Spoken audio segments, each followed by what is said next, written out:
lecture series. And as all of us know, that Giriraj Maharaj has written a beautiful book on the temple development at Juhu, which was such a challenge. And I tell a lot of my devotee friends that I consider this book to be the actual leadership manual for ISKCON leaders across the world. And the lessons which have been drawn from these pastimes have been incredible.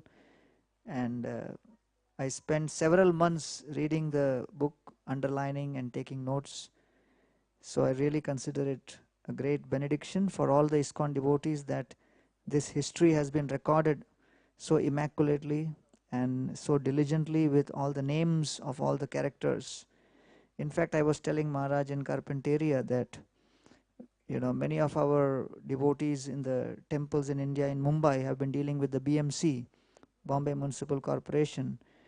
But being from Chicago, he seems to know more about BMC than we know. In just that 3 years, when he was there with Srila Prabhupada in Mumbai. So we feel very honored that you're here, Maharaj, and His Holiness Radhanath Maharaj also preponed his trip so that he could spend more time, but he's feeling a little sick. So we would like to express our heartfelt gratitude to His Holiness Giriraj Maharaj for coming here and sharing his wisdom with all of us. I request Sanat Kumar Prabhu to offer garland to Giriraj Maharaj, and let us express our gratitude by loudly chanting Haribo, Haribo, Haribo. And we also welcome all the other devotees who have come from different places, from Surat, from Juhu, and Swarup Damodar Prabhu from South Africa, Bhakti Brihad Bhagwat Maharaj, who's a global traveler, and all the other devotees. Haribol. Pune, Amritsar. Pune and Amritsar, wow. Hare Krishna.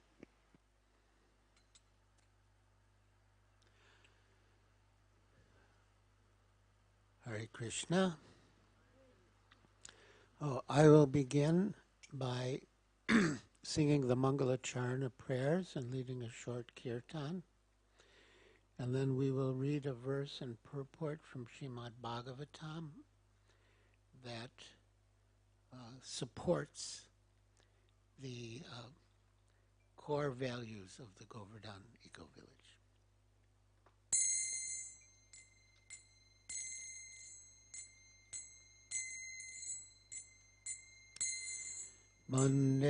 Mandeham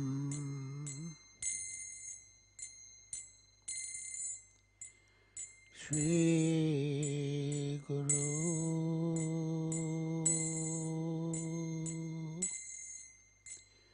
Shri Yuta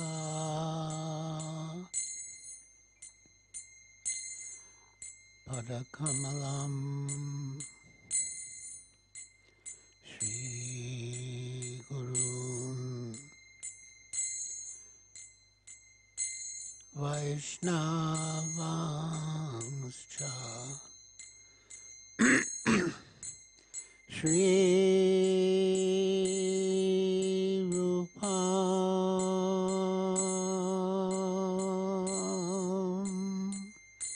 Sagrajatam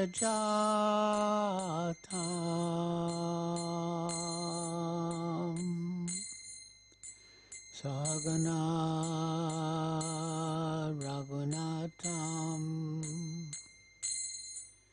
Vitam Stam Sajivam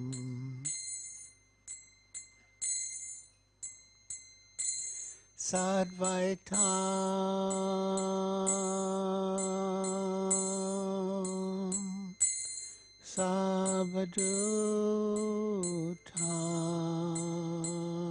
Savadutam Parijana Sahitam Krishna Chaitanya Devam Shri Radha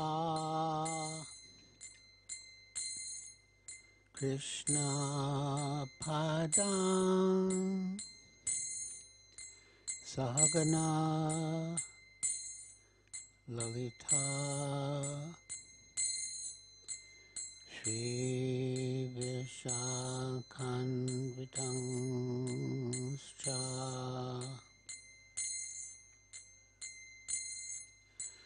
Namam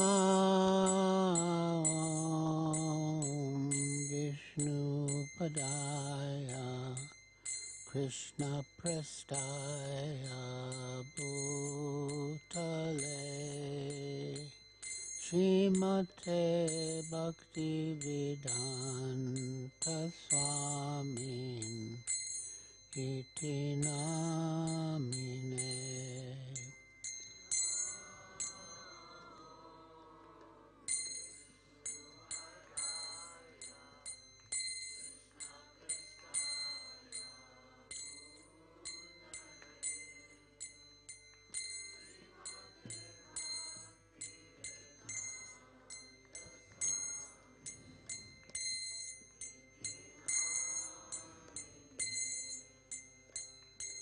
Namaste Saraswati Deve Gauravani Pracharine Nirvishesha Shunyavadi Paschatya Deshatarine.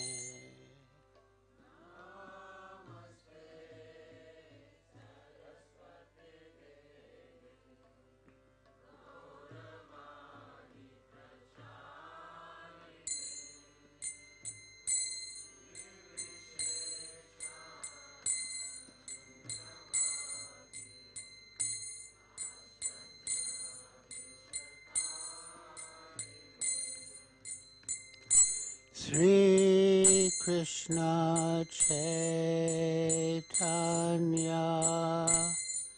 Prabhu Nityananda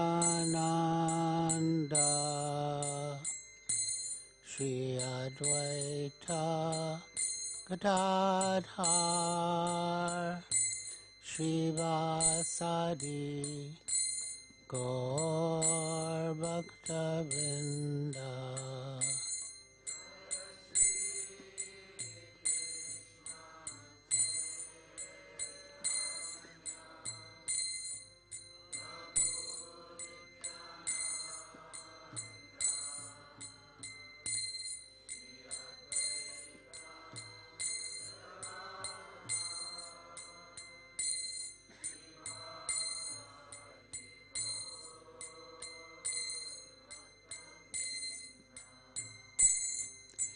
Sri Krishna Chaitanya Prabhu Nityananda Shri Advaita Gadadhar Srivasadi Gaur Bhaktavinda.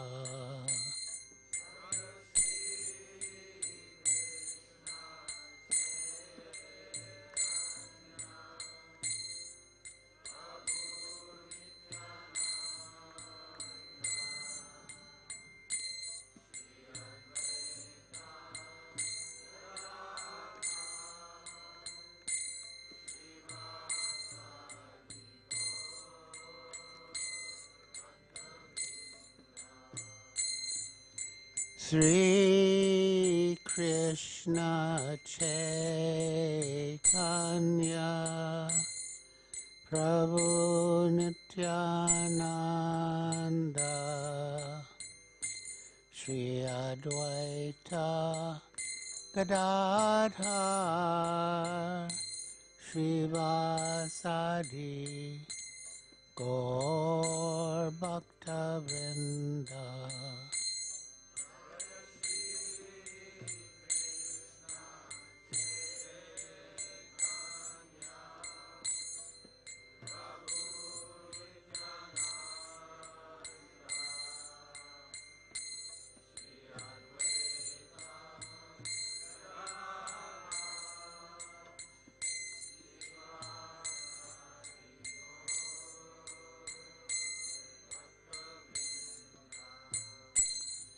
Hare Krishna, Krishna Krishna, Hare Hare, Hare Rama, Rama Rama, Hare Hare.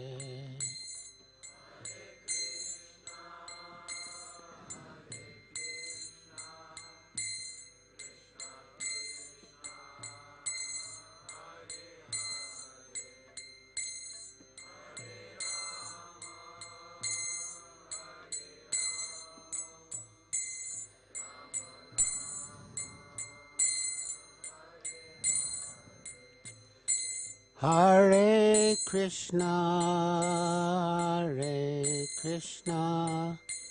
Krishna Krishna, Hare Hare, Hare Rama, Rama Rama, Hare Hare.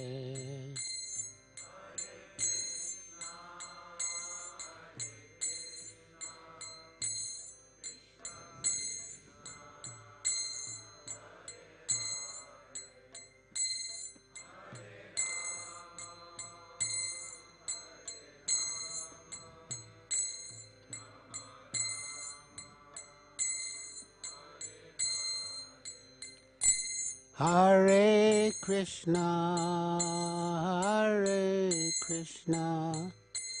Krishna Krishna, Hare Hare, Hare Rama,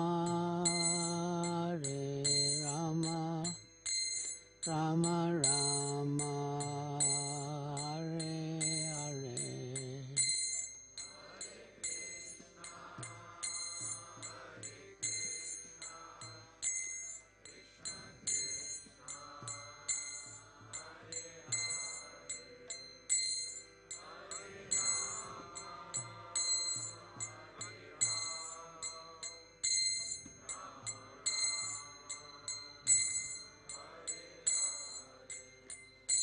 Hare Krishna, Krishna Krishna, Hare Hare, Hare Rama, Rama Rama, Hare Hare.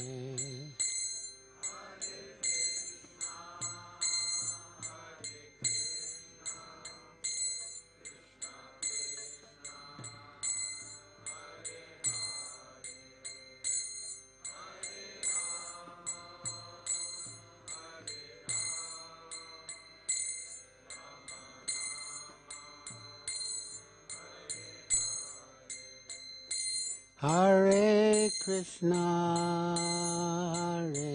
Krishna, Krishna Krishna, Hare Hare, Hare Rama, Rama Rama, Hare Hare.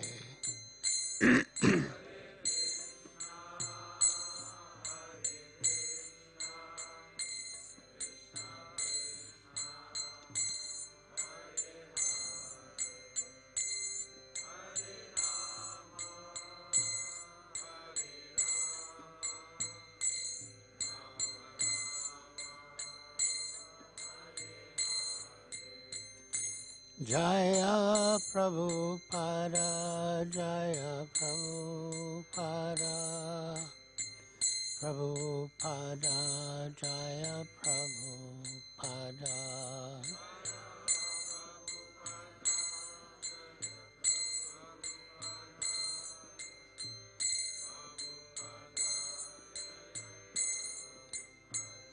Jaya Prabhupada, Jaya Prabhupada, Prabhupada, Jaya Prabhupada.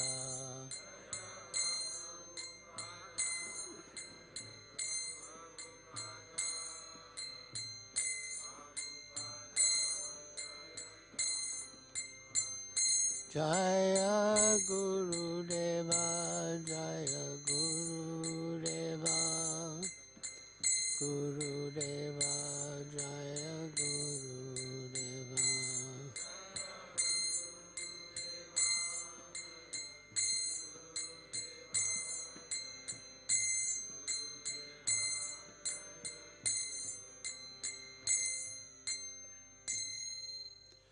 Jayam Vishnupad Paramhansa Pri Prajakacharya Stotra Sri Srimad Bhaktivedanta Swami Prabhupada Ki Jai. ISKCON Founder Acharya Srila Prabhupada Ki Jai.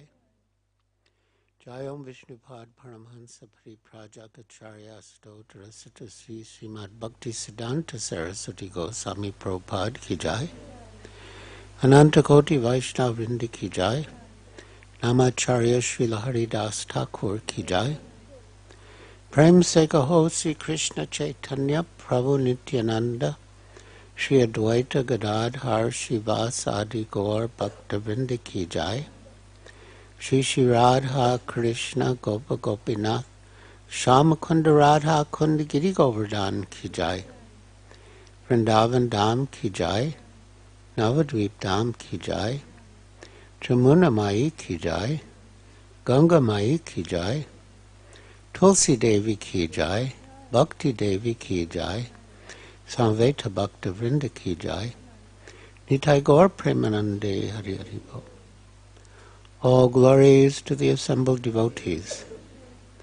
All glories to the assembled devotees. All glories to the assembled devotees. All glories to Sri Guru and Sri Gauranga. All glories to Srila Prabhupada.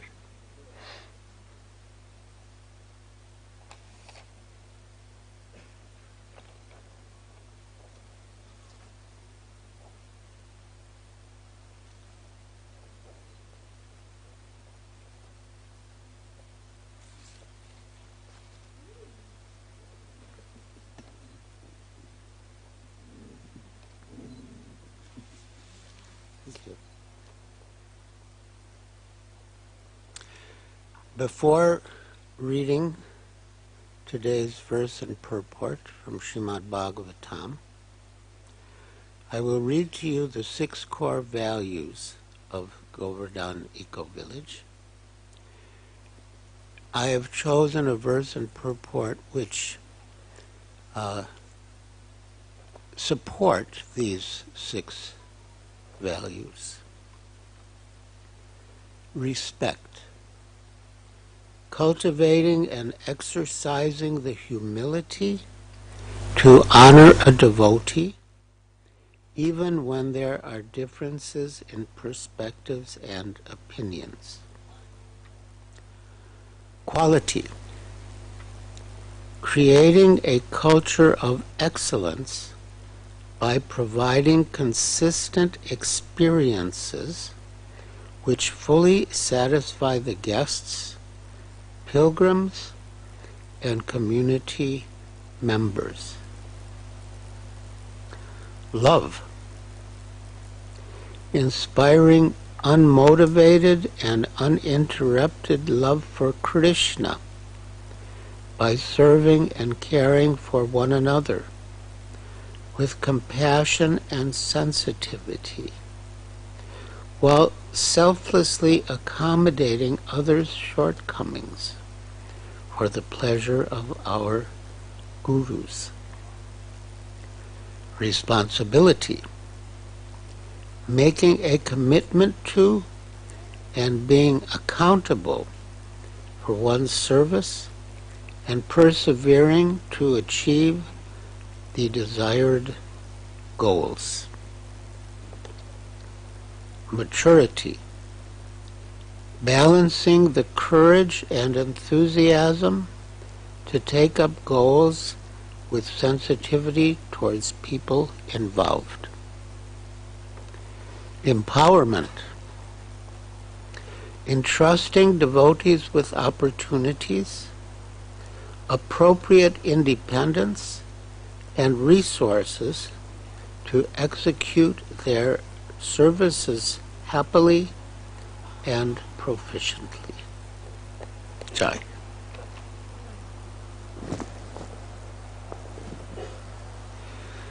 So when I read this verse and purport, you'll see how many of the values that are core to the Govardhan EcoVillage are supported by this verse and purport.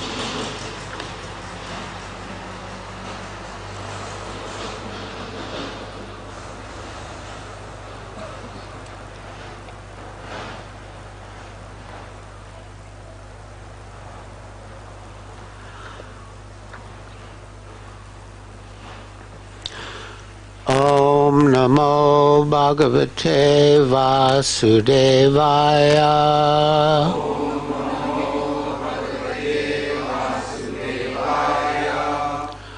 Om Namo Bhagavate Vasudevaya.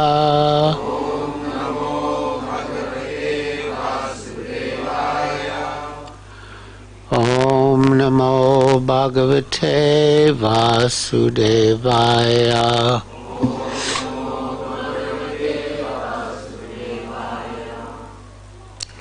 We read from Srimad Bhagavatam, Canto 7, Chapter 5, Prahlad, the saintly son of Hiranyakashipu. Text 12. Please repeat. Sa Yada Anuvrata Pumsam Pashubudhi Vibidyate Anya Esha Tata Anya Aham Iti Veda Gata Asati Sayadanuvrata Pumsam Pashubirdir Vibidyate Anya Esha Tatanyoham Iti Veda Gatasati Sayadanuvrata Pumsam Pashubudir Vibidyate Anya Esha Tatanyoham Iti Veda Gatasati.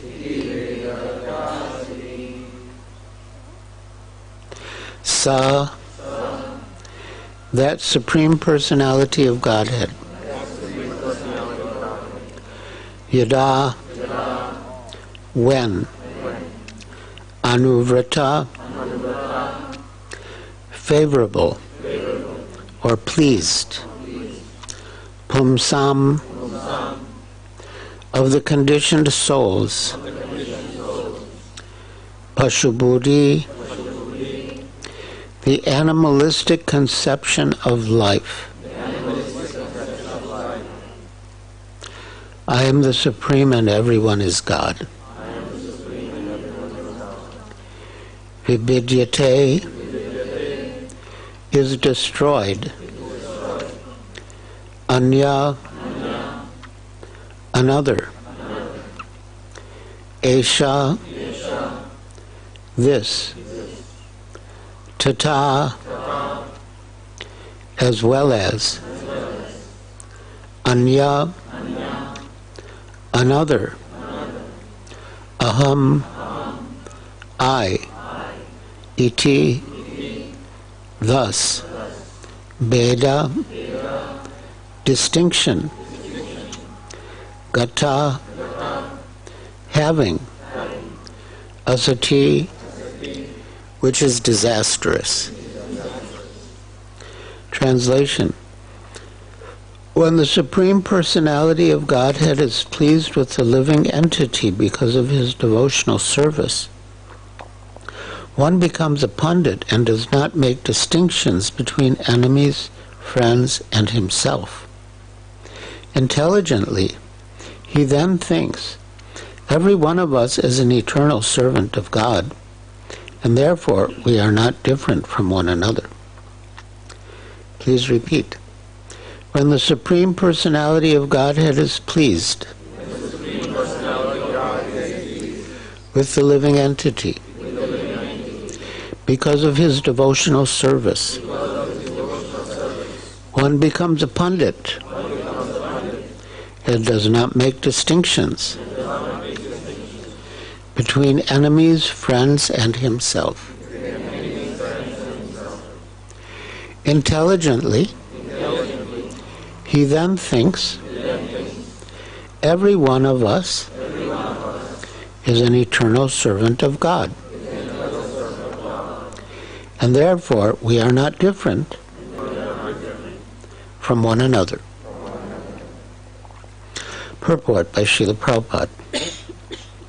When Prahlad Maharaj's teachers and a maniac father asked him how his intelligence had been polluted, Prahlad Maharaj said, as far as I am concerned, my intelligence has not been polluted.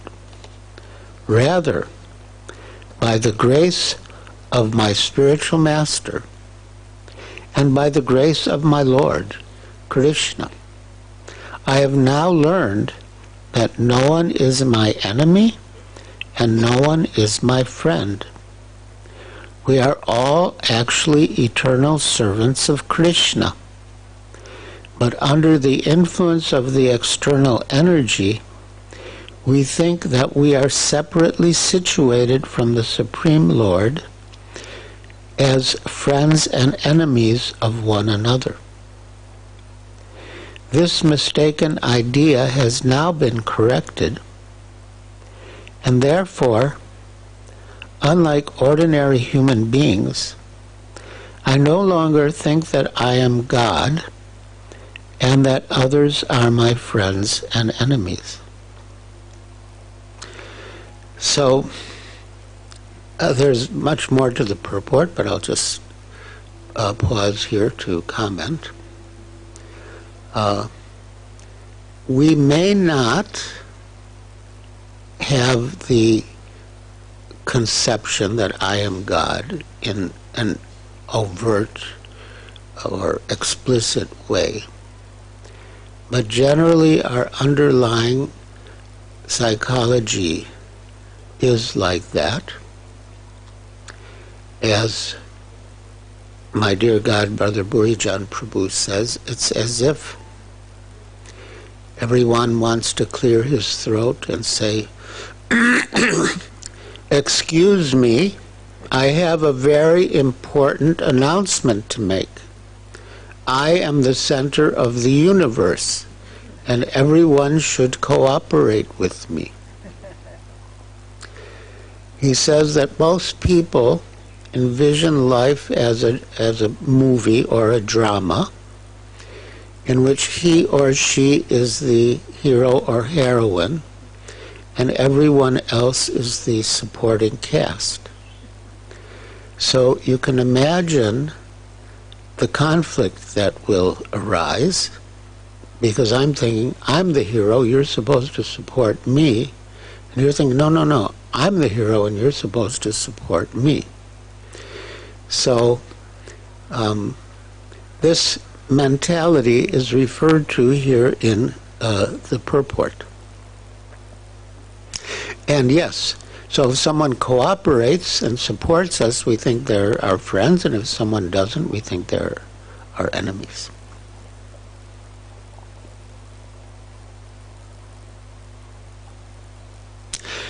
We are all actually eternal servants of Krishna, but under the influence of the external energy, we think that we are separately situated from the Supreme Personality of Godhead as friends and enemies of one another. This mistaken idea has now been corrected, and therefore, unlike ordinary human beings, I no longer think that I am God and that others are my friends and enemies. Now I am rightly thinking that everyone is an eternal servant of God, and that our duty is to serve the Supreme Master. For then we shall stand on the platform of oneness as servants. Demons think of everyone as a friend or enemy. But Vaishnavas say that since everyone is a servant of the Lord, everyone is on the same platform. Therefore, a Vaishnava treats other living entities neither as friends nor as enemies, but instead tries to spread Krishna consciousness, teaching everyone that we are all one as servants of the Supreme Lord, but are uselessly wasting our valuable lives by creating nations, communities, and other groups of friends and enemies. As Srila Prabhupada said, we want brotherhood. Everyone proclaims that we need universal brotherhood. But as Srila Prabhupada says, we cannot be brothers unless we have the same father. So universal brotherhood begins by accepting the common fatherhood of the Supreme Father, Krishna.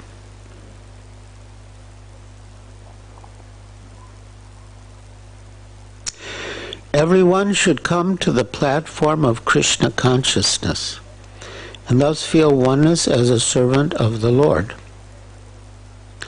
Although there are 8,400,000 species of life, a Vaishnava feels this oneness.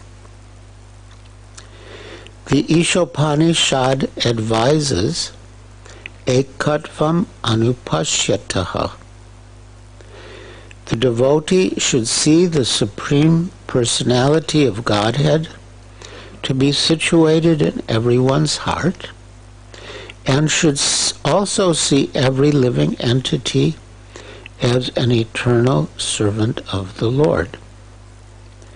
This vision is called ekatvam, oneness. Although there is a relationship of master and servant, both master and servant are one because of their spiritual identity. This is also ekatvam. So Srila Prabhupada explains the sublime philosophy of Sri Chaitanya Mahaprabhu of Achintya Bheda Ved Tattva, inconceivable simultaneous oneness and difference. The living entities and the Supreme Lord are one in quality because they are spiritual, but different in quantity because the Lord is infinite and the living entities are, as Prabhupada pronounced it, infinitesimal, or as we would say, infinitesimal. So because we are one in quality, we can have a relationship, and because we are different in quantity, the relationship is defined as one of master and servant.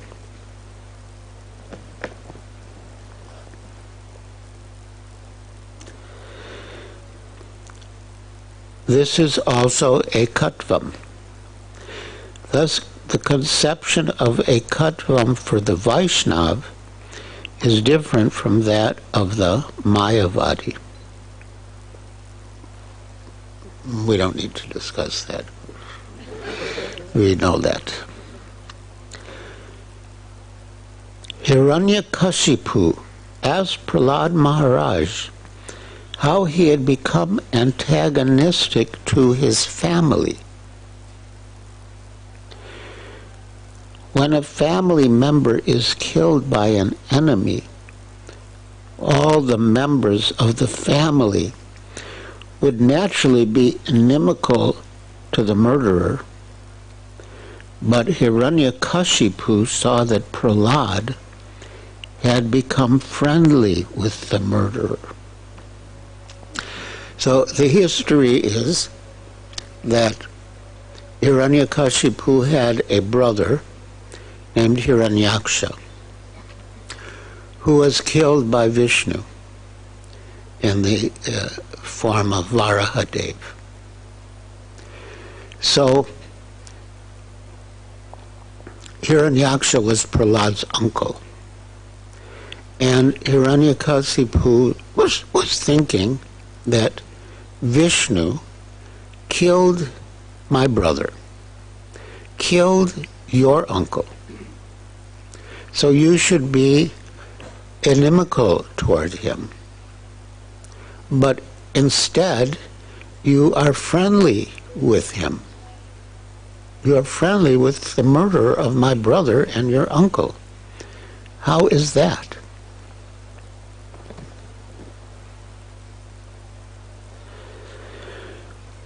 When a family member is killed by an enemy, all the members of the family would naturally be inimical to the murderer. But Hiranyakashipu saw that Prahlad had become friendly with the murderer. Therefore he asked, "Who has created this kind of intelligence in you?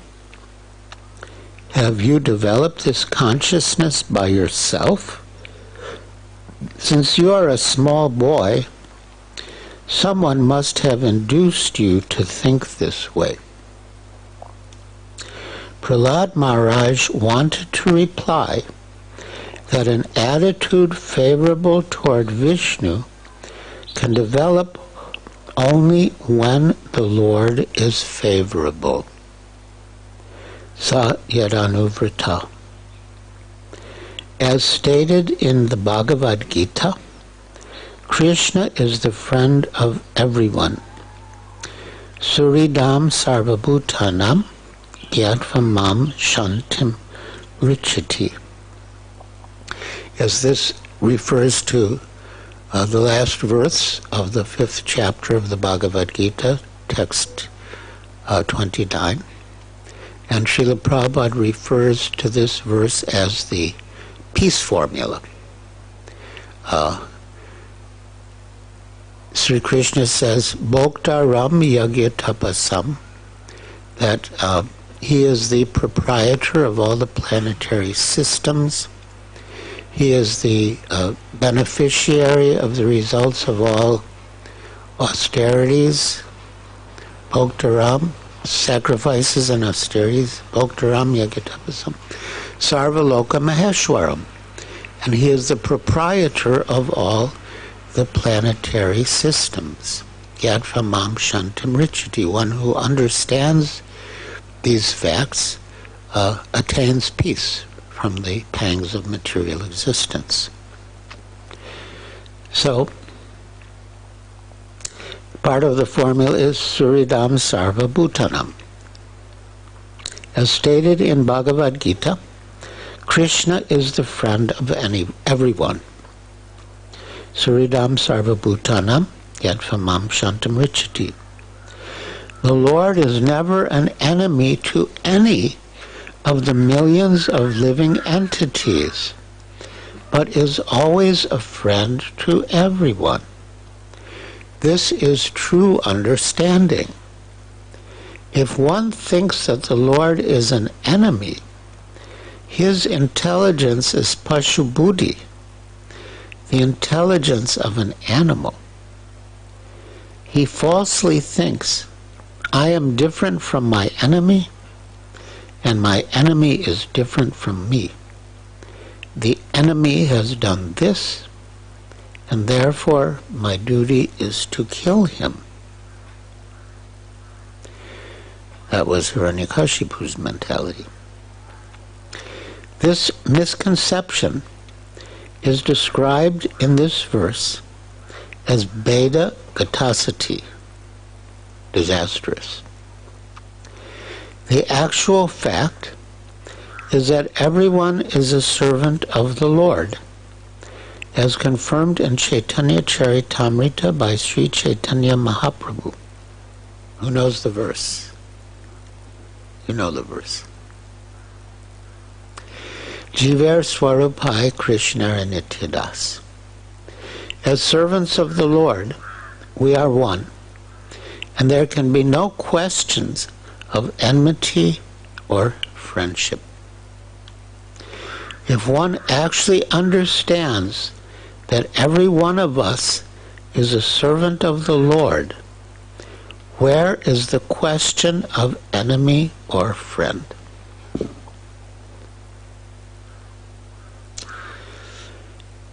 Now we come to the last paragraph. It's very important. Everyone should be friendly for the service of the Lord. I'll repeat. Everyone should be friendly for the service of the Lord. Everyone should praise another's service to the Lord and not be proud of his own service.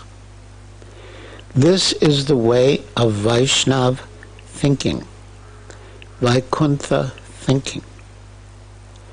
There may be rivalries and apparent competition between servants in performing service, but in the Vaikuntha planets, the service of another servant is appreciated, not condemned.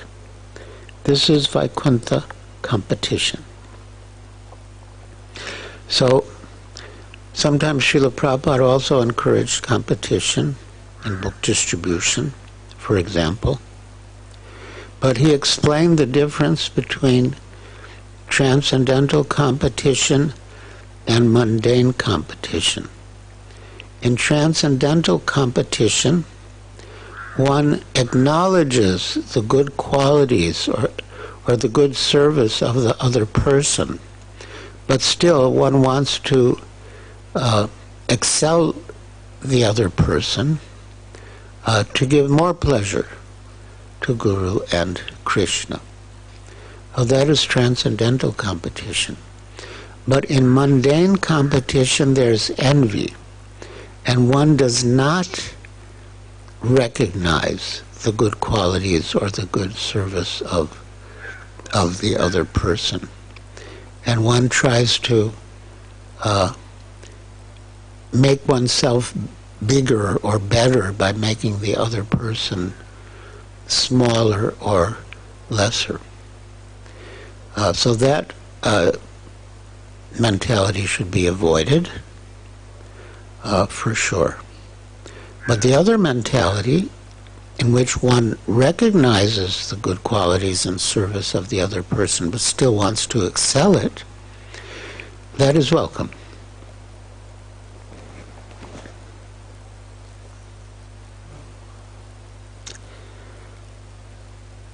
There may be rivalries and apparent competition between servants in performing service, but in the Vaikuntha planets, the service of another servant is appreciated, not condemned.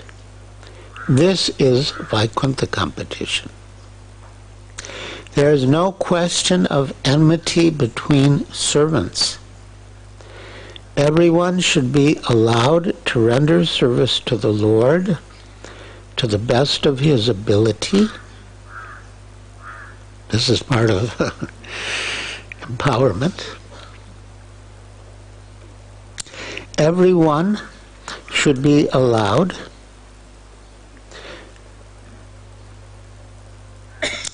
to render service to the Lord to the best of his ability, and everyone should appreciate the service of others.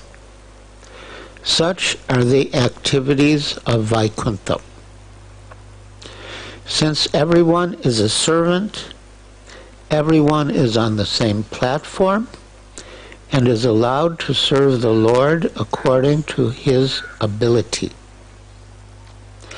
As confirmed in the Bhagavad Gita 15:15, Sarvasya chaham hridhi sannivishto mata smritir jnanam apohanam cha. The Lord is situated in everyone's heart, giving dictation according to the attitude of the servant. So we all have individual natures and ways of wanting to serve the Lord, and the Lord within the heart gives us the intelligence how to serve Him in accordance with our desire and will. Here I think of the principle of unity in diversity. We are one because we are all servants of Krishna, or in the case of ISKCON, of Srila Prabhupada. But we are different because we're individuals. And this concept of unity and diversity is so important that Srila Prabhupada said that the GBC in their annual meetings should discuss how the principle of unity and diversity can be applied in ISKCON. So that's very important, unity and diversity.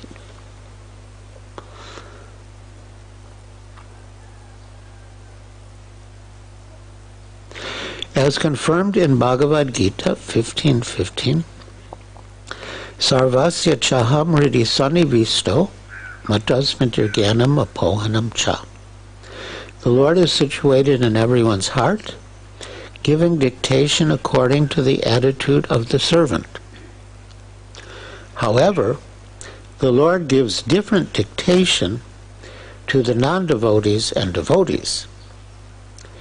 The non-devotees challenge the authority of the Supreme Lord, and therefore the Lord dictates in such a way that the non-devotees forget the Lord's service, life after life, and are punished by the laws of nature. But when a devotee very sincerely wants to render service to the Lord dictates in a different way. As the Lord says in Bhagavad Gita 10:10, Te sham satata yuktanam bhajatam pritipurvakam dadami buddhi yogam tam yenamam upayanti te.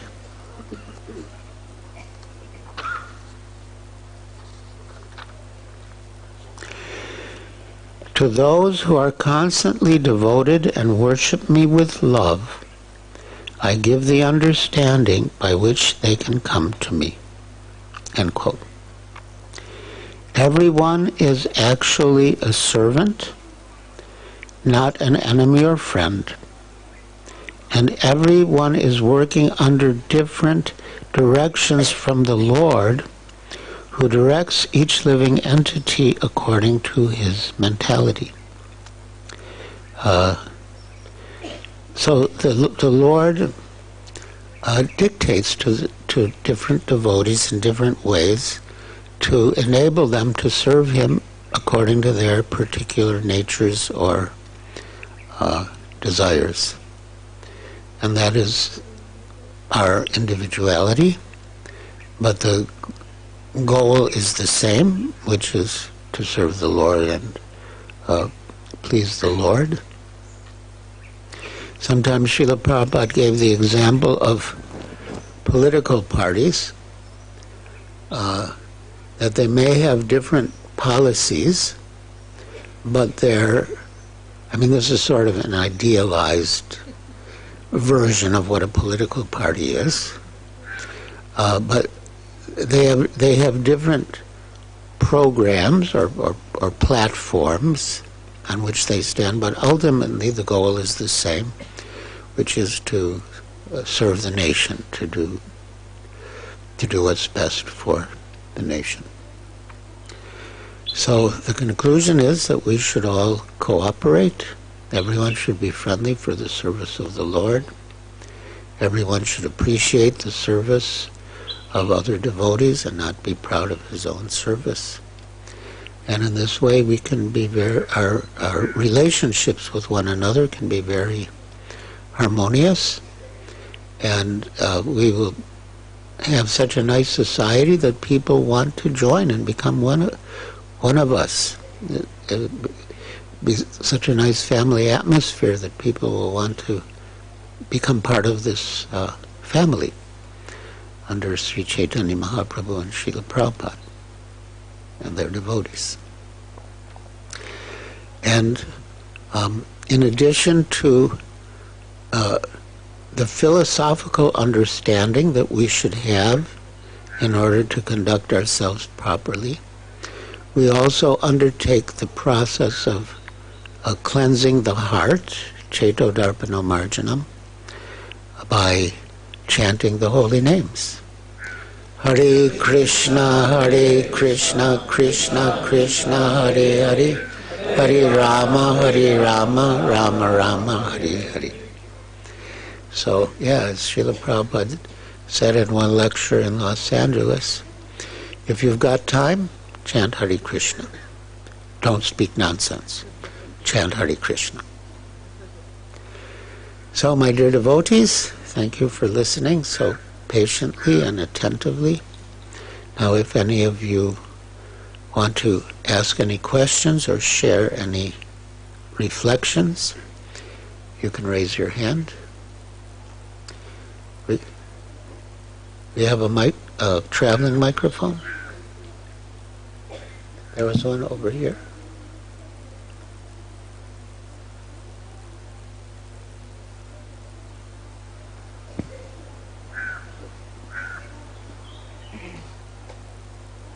I have a question.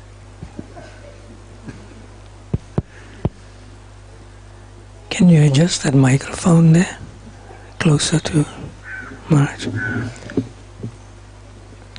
You mentioned unity and diversity, and I also heard you say another place, unity and variety. Is there a difference or variegatedness? It sounds like the same idea, although the usual phrasing is unity and diversity, but it sounds like the same idea, yeah. It's another example of diversity.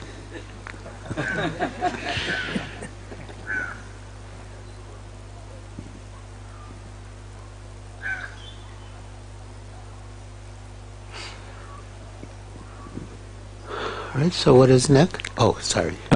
Hare Krishna Maharaj. This principle of wanting to, or ideal principle of appreciating others and recognizing, appreciating, and then looking at oneself, introspecting or whatever. This is easier said than done. How do we sometimes we think that, yeah, I guess I've reached that platform. I'm not so disturbed when I see my godbrothers or somebody else perform exceedingly well. But when it tends to happen at a very distant place and I'm not related, something happens in America or different parts of the world.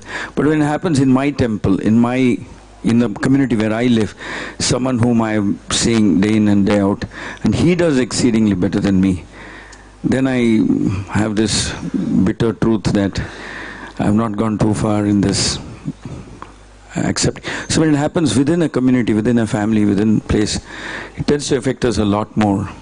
How do we actually deal with it? Well, once I heard a beautiful class in Mayapur some decades ago, in which the speaker was saying that if someone is higher than you, and if you try to push him up, like say you hold his feet and you try to push him up, then you go up. And if you try to pull him down, then you go down. So you don't really benefit in any way by minimizing the value of another person's service or being envious, but to the contrary, you suffer. And if you appreciate the other's service and glorify him, you'll benefit, and that will cleanse your heart of that envy. And we're here in the material world because of envy, ultimately envy of Krishna. So we need to get free from envy. And although I can say something interesting about envy, when I was with Srila Prabhupada in Surat, I was thinking about the question of envy, and I thought of so many reasons not to be envious. First of all, Krishna's service is unlimited, so there's unlimited opportunities for me to do service. So there's no point in my being envious of someone else because that person has some service. And I also thought that being envious is bad because it will adversely affect my relationships with the other devotees if I'm envious of them. But still, it was not going away. I perceived that it was not going away. So I approached Srila Prabhupada, and I brought up the question of envy. And first he said, can you think of any reasons why you should not be envious? And I'd already thought of many reasons, so I replied yes. Then he said, so being envious means you don't like someone.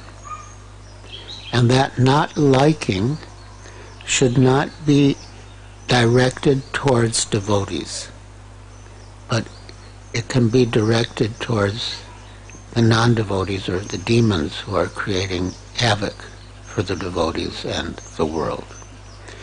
So that's another approach. If you have that feeling that you don't like someone, so direct that towards the demons, not towards the devotees. Thank you, Maharaj. Yes. Hare Krishna, Guru Maharaj. Regarding the last paragraph of the purport, which is really a wonderful purport, the point about competition transcendental competition between devotees, especially like book distribution, as you mentioned. I just wanted to find out, we had something like this sort of similar competition at the Durban Rath Yatra in our bookstore some years ago. And what we had was a raffle for Back to Goddess subscriptions. And the prize was a Chaitanya Charitamrita. And we had many people signing up, including devotees as well. It was quite a fierce competition to, win the CC set. And but in retrospect, I think the authorities thought that maybe it sort of could be constituted as gambling, so to speak, because it was like, you got to pick the winner from a box. And I just wanted your opinion on that, because sometimes as devotees we think of innovative ways of preaching, but sometimes we may not, it may be a bit far out, so to speak, and we just want some guidance on that. So you're asking whether having a raffle is a type of gambling? Yes, go on. Well, it's not, it's gambling for the people who take part in the raffle. It's not gambling for the organizers, because they're going to come out ahead no matter what. Yeah, I don't know. I I don't think I would prefer having a raffle as part of a Krishna conscious event. Yeah. Thank you very much, Maharaj. Yes, behind you. Hare Krishna. Maharaj, once a devotee, we were talking about envy, and then the conversation went to the difference between envy and jealousy. And I wanted your opinion, if you could comment on the discussion that we were having led to the opinion that envy is when you see someone successful and you want to pull them down, whereas jealousy is you see someone successful and you would like what they have, but it doesn't become sour. Could you comment on that? I think that's okay. Yeah, you're jealous because someone has something you want and don't have,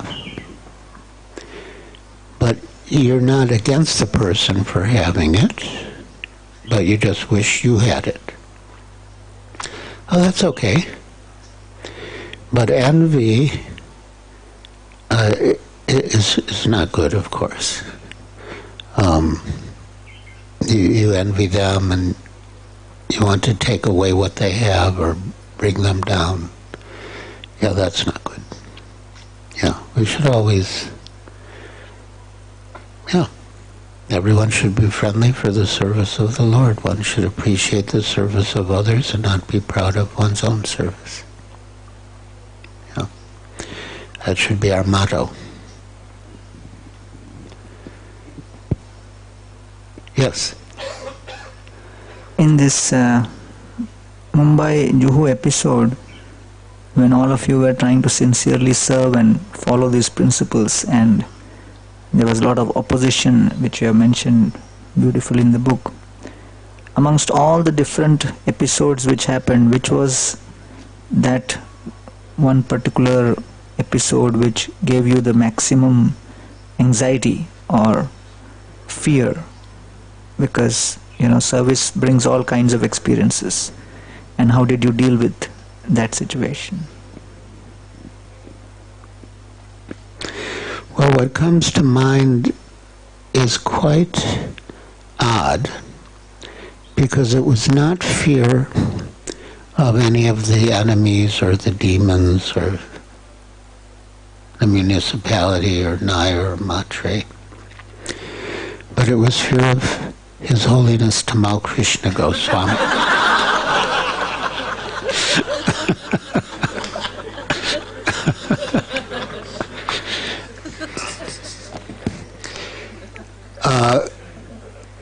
The history is that the temple had been demolished illegally. I guess I could give a little of the background because it's history. But one day, the demolition crew from the Bombay Municipal Corporation came to Hare Krishna land, supported by a paddy wagon of the police. And they said, falsely, that your temple is illegal and we will demolish it. And I had renewed the permission for it. I ran and I brought the file and I showed them we had the permission renewed. But they were not at all interested. I think they were paid off. And they began to demolish the temple. And if any devotee came forward to try to stop them, and many of us did, we were apprehended by the police and thrown into the paddy wagon. And one great hero, Maithili Devi Dasi, she's in England now. Yeah, she was a pretty big-bodied woman, and she just stood in front of the doors to the deity room, And because she was a woman, they were hesitant to touch her. But anyway, they dragged her away too. So there was one devotee who was not, I don't know if I should say, wasn't not as courageous as we were, or not as foolhardy as we were. He was a Gujarati devotee named Manasvi. So while all this was happening, he was sort of hiding in the bushes watching it all happen. And then he put a phone call through to one of our friends who had relations with Bal Thackeray. And Bal Thackeray phoned the municipal commissioner, M.W. Desai. And he said, this is happening, a Hindu temple is being demolished, and you have to stop it. And the commissioner said, falsely, that they don't have permission. And Bal Thackeray said, don't forget who owns this city. So then the commissioner said, all right, Balasab, all right. So then the commissioner phoned the ward officer, the K ward officer, and he came personally running to the spot to stop the demolition. And, anyway. So then it came to the point to rebuild the temple. And first we were trying to get permission to rebuild it, but then we realized we don't need to get permission to rebuild it. We already have permission for the structure. So we had to, so Mrs. Nair on Friday, she got wind of the fact that we were going to rebuild the temple. So she went to the High Court and appealed to Justice Nine, who at some stage was a chief guest at one of our Pandal programs, and asked him to grant an injunction preventing us from rebuilding the temple. And he said, no, I won't grant any injunction without hearing the other side.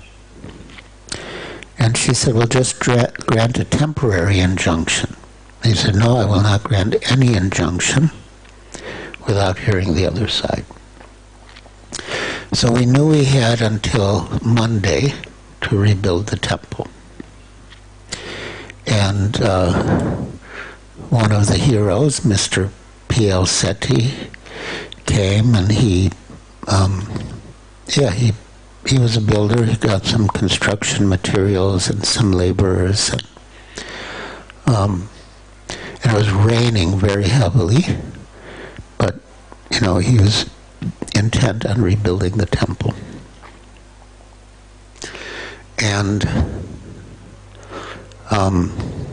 Satsvarupa, who was my first temple president in Boston, and who I really appreciated and admired and respected. He had just passed through Bombay, and so somehow I said to Tamal Krishna Goswami, he was there, sort of overseeing it.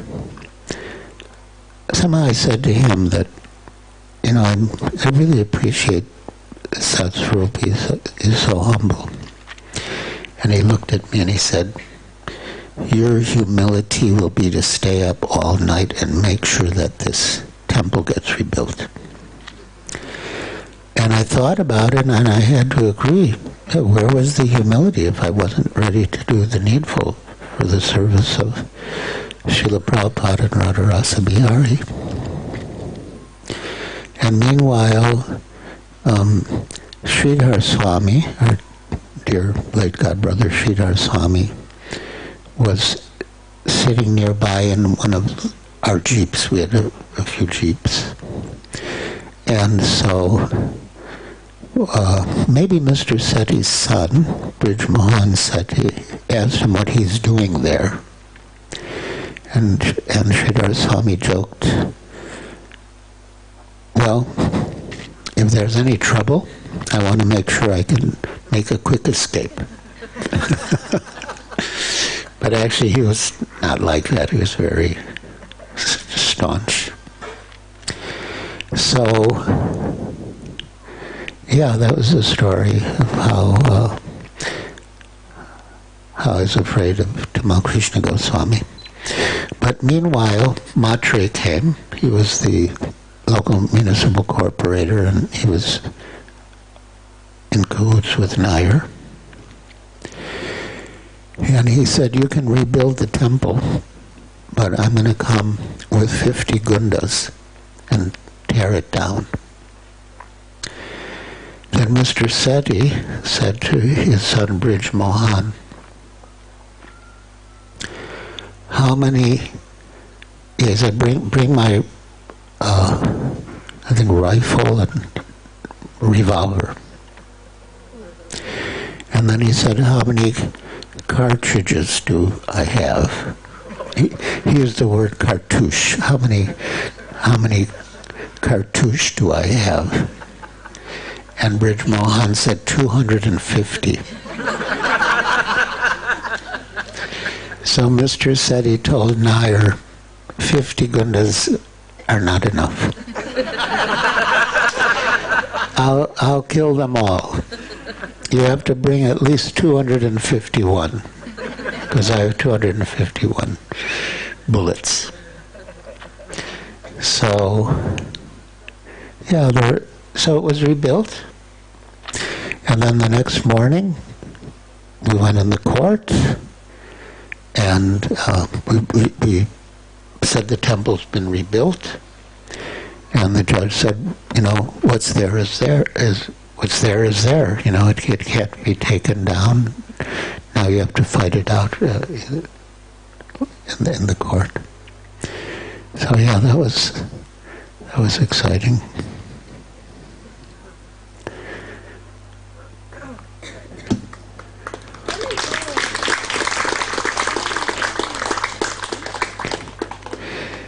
Any other questions or comments? Yes. Need a microphone back.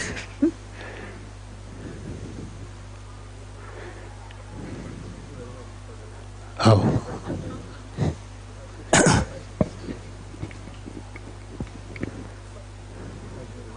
I was thinking this idea that we feel bad in any way, that or not so happy if somebody else is successful. It could be that if the same thing was happening with my own brother, let's say, who I really treat like my brother, then I probably would not be feeling that, because I see very closely that here is my father, this person is also mine in that sense. So what he is getting as success is same as me getting, because he is mine and I'm his. So is this, if the reason that I'm feeling not so happy, if not feeling bad, but at least not feeling happy, is because I just not got that realization in my own heart for anybody, because that's what the purport is saying. Basically, everybody is a brother. Yeah, that's a beautiful thought. It's a beautiful thought. If we see everyone as our brother, as our near and dear relative, and if they're successful, we'll feel happy. They're part of the family, a close member. Yeah, that's wonderful.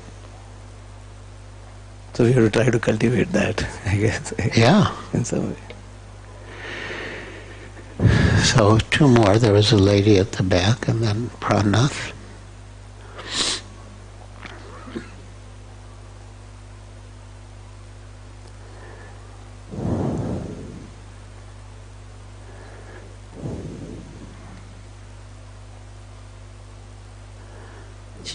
Is it working now?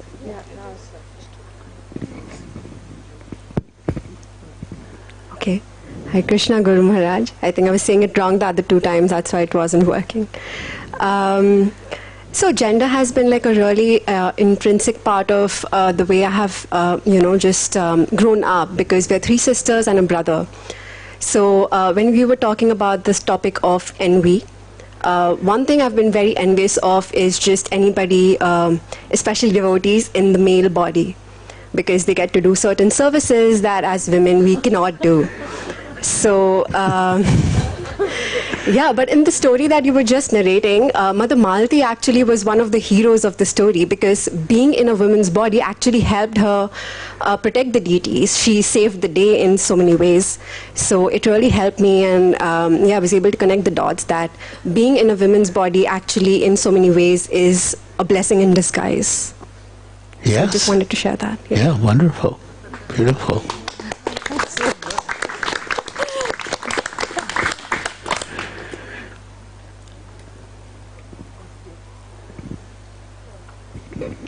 Hare Krishna Guru Maharaj. I remembered Yamuna Mataji when she said about male, female or male body. She did human service for Prabhupada. My realization was about Tamal Krishna Maharaj meeting you for the first time. I recollected that you were doing some service, and there was an interaction between you and him for the first time. I wanted to recollect that incident with you. Oh, what do you remember of it? You were doing some service, and Maharaj happened to come and instruct you that this is not the way you should do things, and you continued. And then he went back to Srila Prabhupada about the same, and Srila Prabhupada said, Giriraj will be just listening to whatever I say, he will not budge in, like whatever I have instructed. That's my vague remembrance of that incident. Well, it sounds like you might be talking about in Juhu. Tamal Krishna Goswami was the GBC, and I was the temple president. And he thought I wasn't a good manager. And so he tried bringing different devotees who he thought were better managers. But they all left after some time. And then Tamal Krishna Goswami approached Srila Prabhupada and said, now I understand why you have kept Giriraj as the temple president, because whatever happens, he will never leave. And Srila Prabhupada said, yes, you have understood. Thank you.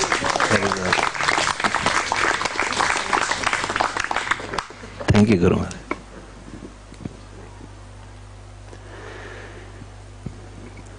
Hare Krishna Guru Maharaj. Hare Krishna. I understood that we should have the goat mentality instead of the frog mentality. Is it right? The what mentality? The goat mentality instead of the frog mentality.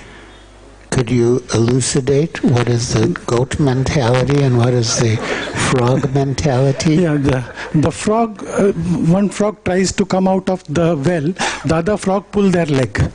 And the goat mentality is, the goat allows the other goat to stand on the goat and eat the higher grass, and they help support each other. Oh, that's nice. Yeah. Yeah, we should. We should. That reminds me, there was a joke that, there was a competition of selling frogs. So one entrepreneur, his quote was much less than all the others,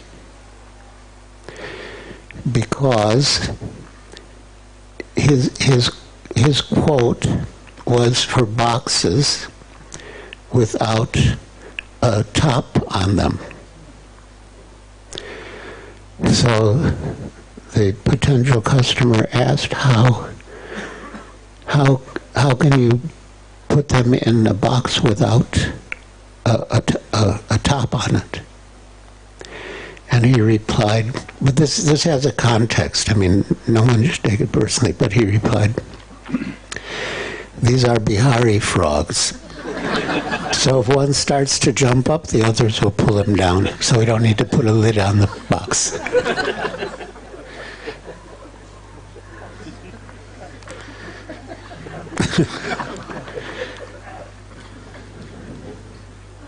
Anyway, I hope I didn't say anything wrong.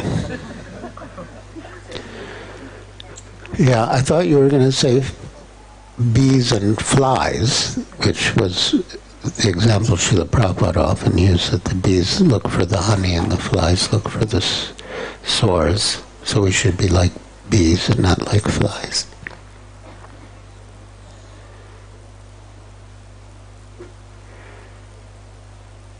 Any other questions or comments?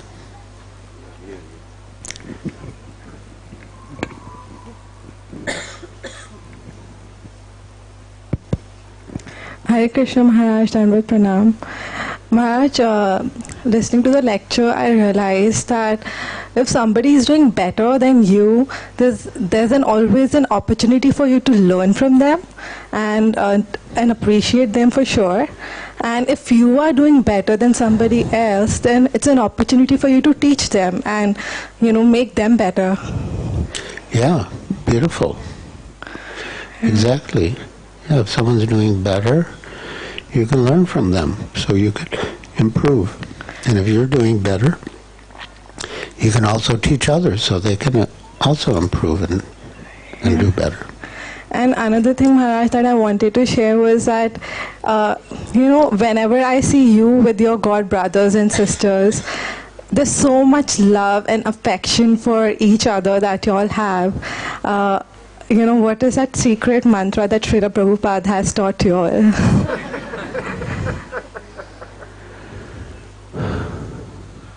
Well, we love Srila Prabhupada and we see one another as servants of Srila Prabhupada, devotees of Srila Prabhupada, representatives of Srila Prabhupada. So, yeah, it's wonderful to have the association of God brothers. And, as time passes, there will be fewer of us, so we definitely want to take advantage and get the association and the opportunity to serve the ones who are with us now. Yeah. Thank you so much, Maharaj. Hi. Yes, microphone.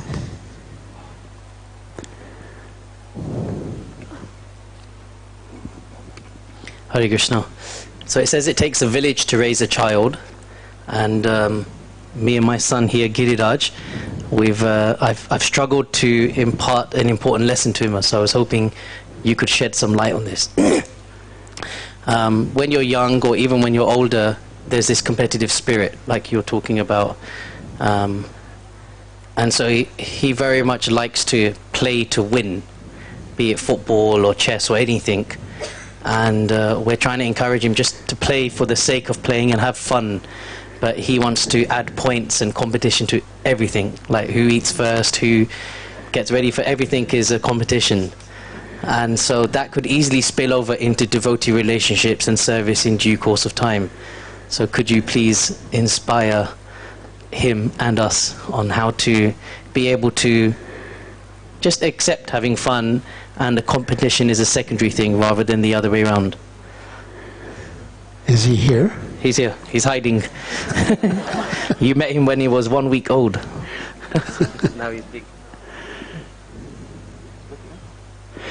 Can you give him the microphone? What do you think of what your father just said?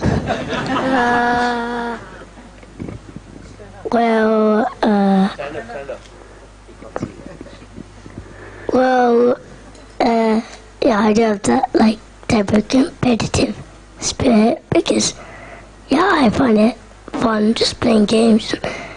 I like to win. Yeah. Like, I don't really watch to see people win, and yeah, I'm always hoping I win, and everything is about winning could be kind of...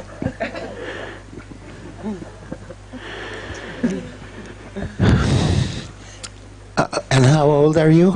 7. 7? I wouldn't worry about it. I mean, as he ages and matures, he'll make whatever adjustment is necessary. I don't think it's something to worry about. Okay.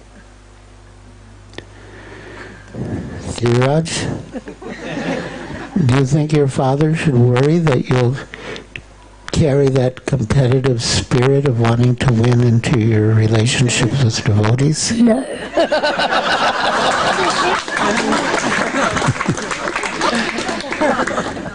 Okay. All is well.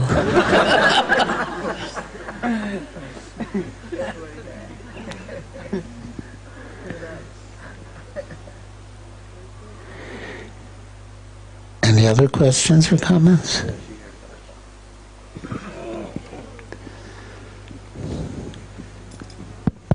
Hare Krishna, Guru Maharaj.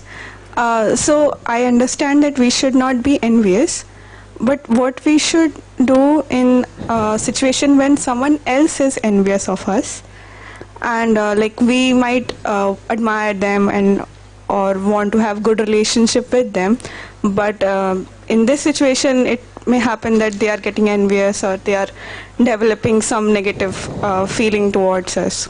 So should we like in a situation of service maybe, so should we step back from what we are doing and like not have this whole situation of negativity and rivalry like that, or should we just continue and let it be?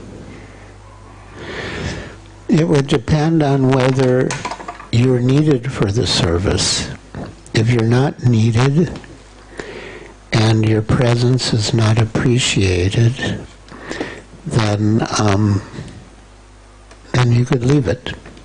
But if you are needed, then you may have to continue and tolerate, maybe approach the person and make things better.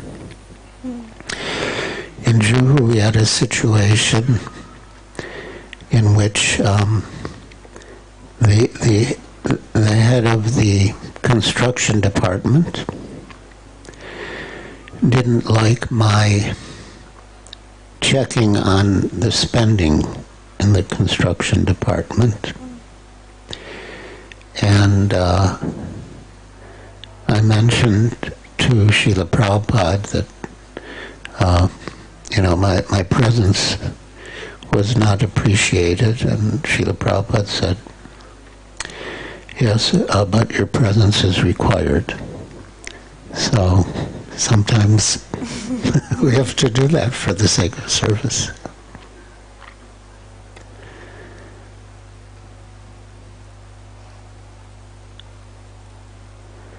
Yes?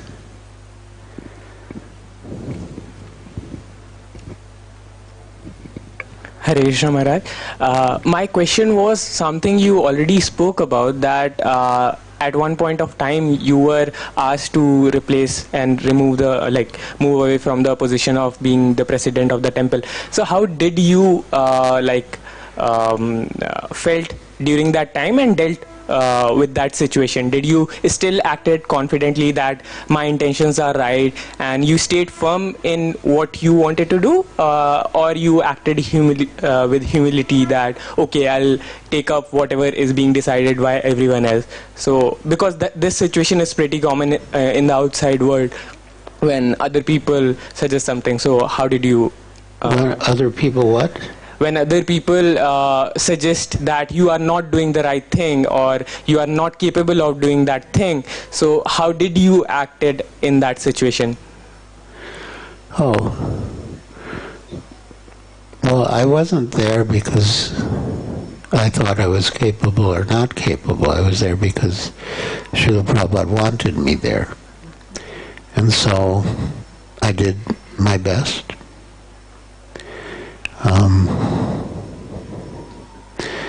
I mean, speaking about Tamal Krishna Goswami and Srila Prabhupada reminds me of something else, not related except that it involved Tamal Krishna Goswami and Srila Prabhupada.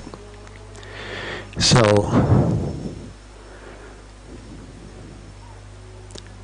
well, anyway, I'll tell it because I started, so Srila Prabhupada had a friend named Dr. C.P. Patel who would walk with him on Juhu Beach every morning. And sometimes Dr. Patel would speak like a Mayavadi. And Srila Prabhupada would say, "You're a Mayavadi." And Dr. Patel would say, "No, sir, I'm a Vaishnava. I'm a pure Vaishnava." So one day, so Dr. Patel would bring up these different so-called holy people of India. And one day, he brought up someone, and as usual, Srila Prabhupada would compare their philosophy to that of the Bhagavad Gita, and if they were not up to the standard, he would say so. So one day, when Dr. Patel brought up one of his revered saintly persons, Srila Prabhupada criticized him, and Dr. Patel became very angry, and he started to raise his voice with Srila Prabhupada. And Srila Prabhupada raised his voice, and they were shouting at each other. And Dr. Patel had his cronies, his group of friends. But even they were saying, don't upset Swamiji, he has a heart condition. It's not good. But they were shouting at each other, and finally Dr. Patel's friends pulled him away. So afterwards, Tamal Krishna Goswami approached Srila Prabhupada in his quarters, and he asked him, what is Dr. Patel's position? I mean, is he a devotee or is he a Mayavadi? And Srila Prabhupada told the story of a man who could speak fluently in many languages. He was so fluent that nobody could determine where he was from originally, what was his mother tongue. So there was some discussion, and then one of the villagers said, "I will find out."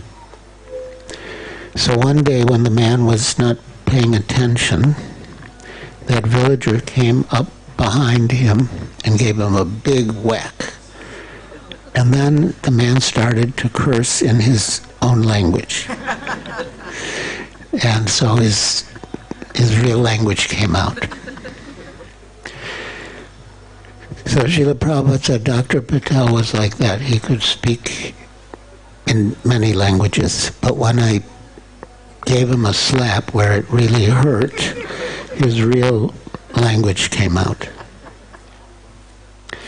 So then,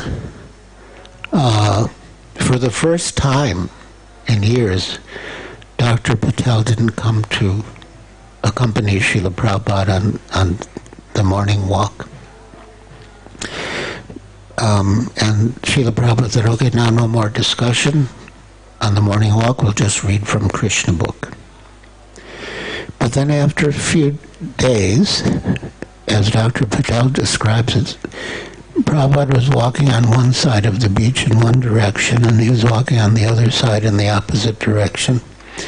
But something in his heart just like impelled him to go to Srila Prabhupada, and he went to Srila Prabhupada, and sort of, not really bowed down, but sort of, put his hands down near Prabhupada's feet and said, Prabhupada, I'm sorry, but I've been taught to respect all the accredited saints of India. And Srila Prabhupada replied, yes, and my business is to say who is a saint and who is not.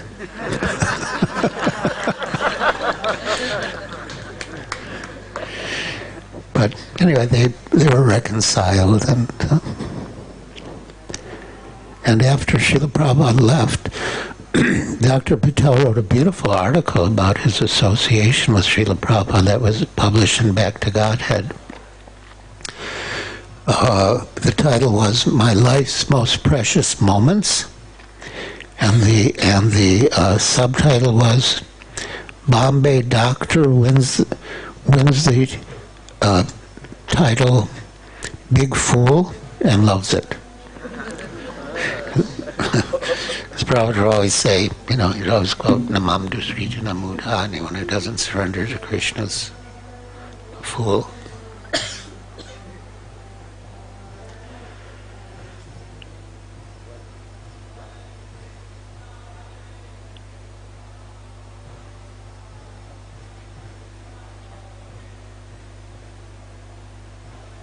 Hare Krishna, thank you Guru Maharaj for wonderful insights about Prabhupada mode. I just felt very inclined that you are very, very inclined with Srila Prabhupada Parpat, and you read again from the back Prabhupada Parpat. It is really touched. And I have one request and one question. Question is that we several times we heard that Prabhupada was asking you that how ISKCON will run 10,000 years. So then you answered so many, but Prabhupada said no, ISKCON will run by the two things. One is oil management or intelligent. And I want to know about something details on that regard. And request is that please visit Bangladesh also, because all the Bangladeshi devotees actually don't get your association. Prabhupada also did not go in Bangladesh. So I am just requesting, and from higher authority also I can request you if you just make some. Yes, Hare Krishna Guru Maharaj, thank you. So regarding that incident, it's not that Srila Prabhupada said no, but it was like this. I was taking rest on the terrace of the Gurukul building, and in the middle of the night, a devotee woke me up and said that Srila Prabhupada wants to see me. So I went to Srila Prabhupada's room. This was 3 days before he departed. And he was lying on his bed and very weak. He could speak only with great difficulty. And he said, "So what do you think? Will this movement go on after I leave?" And I replied, if the devotees are sincere, and they chant their rounds and follow the regulative principles, it will go on. And then Srila Prabhupada said, organization, intelligence and organization. And I thought about it afterwards, that yes, for our own Krishna consciousness, we have to be sincere and chant our rounds and follow the regulative principles. But to spread Krishna consciousness, we need organization, intelligence and organization. And so that was the message I got from that exchange with Srila Prabhupada. Thank you. Hare Krishna Maharaj. Thank you so much. Thank you so much, Giriraj Swami Maharaj, for beautifully narrating this purport and Srila Prabhupada's mood and pastimes. And this is the first day in the series of nectar, which is going to be flowing here at Radha Damodar Mandir, Srila Rupa Goswami Samadhi. Tomorrow again, evening, 3:30 to 4:30, we'll have kirtans, and then Maharaj's lecture here again from 4:30 onwards. Haribo! So also, the book I'll Build You a Temple and other books of Maharaj have been kept in the courtyard of Radha Damodar temple. There is a light there, and Maharaj will be also sitting there.